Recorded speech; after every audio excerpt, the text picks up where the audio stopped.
1. Randy is developing a new application that will be deployed in an IaaS-based public cloud. He builds a test image and deploys a test VM in his private cloud's development zone. When he stops and restarts one of the Linux-based servers, he notices that his storage volume data is missing. What type of storage exhibits this behavior? Choose 2. A. Durable B. RAID C. Ephemeral D. Non-durable E. Block F. Object. Answers: C. D. Temporary storage volumes that are destroyed when the VM is stopped are referred to as ephemeral or non-durable storage. 2. Matt has finished running some security automation scripts on 3 newly deployed Linux servers. After applying intrusion detection, virus, and malware protection on the Linux images, he notices an increase in which VM metric on his server management dashboard. ADMAB BIOC-CPUDISEC-EIO. Answers: C. Applying security applications on a virtual server will cause an increase in CPU usage. 3. Jill works in the operations center, and she is tasked with monitoring security operations. What cloud-based GUI can she use for a real-time overview of security operations? A. Puppet Automation B. Gemalto System C. Dashboard D. Vendor-based security appliance.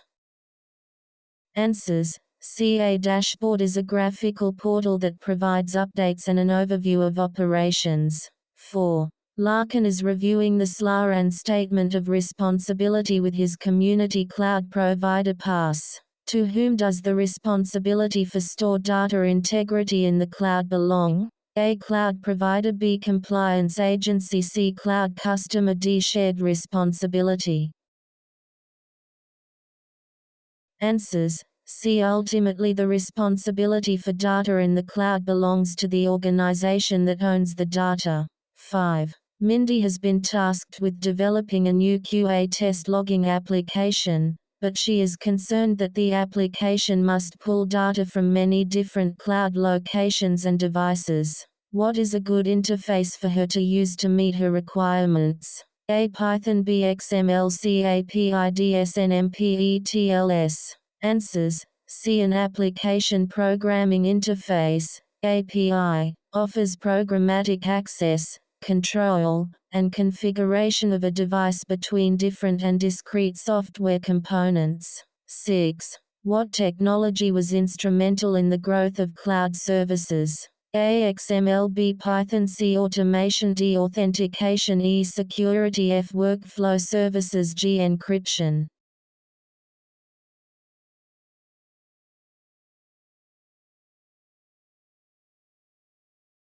Answers: C. Automation of cloud deployments was instrumental in the growth of cloud-based services. 7. Vicky is investigating multiple hacking attempts on her cloud-based e-commerce web servers. She wants to add a front-end security system that can actively deploy countermeasures that shut down the hacking attempts. What application would you suggest that Vicky deploy? ADMZBID CIPSD RAID EHIDS. Answers: C. Intrusion prevention systems monitor for malicious activity and actively take countermeasures to eliminate or reduce the effects of the intrusion. 8. What options can you offer your user base for MFA tokens? Choose 2. A. One-time password B. Smartphone app C. Automation systems D. Key fob E. Cloud vendor management dashboard.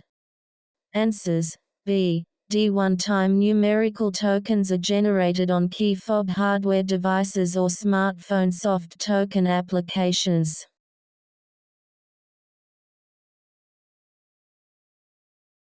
9. Linda works in the IT security group of her firm and has been tasked with investigating options that will allow customers to access their personal records securely via the web.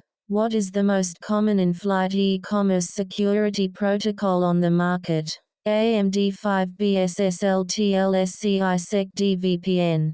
Answers: BSSL-TLS is most commonly used with web and smartphone applications. MD5 is a hash algorithm. ISEC is used to create VPNs over a public network.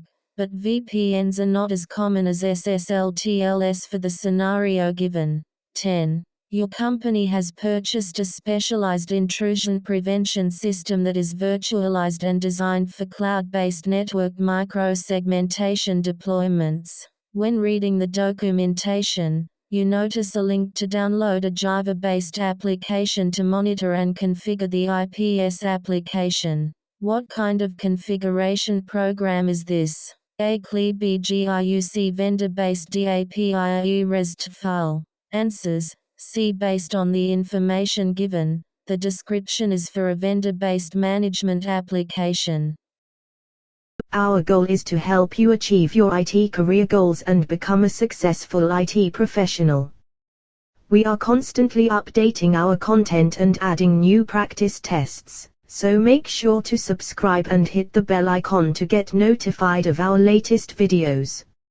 If you have any questions, suggestions, or feedback, feel free to leave a comment below or contact us at najarstar@gmail.com. We would love to hear from you and help you in any way we can.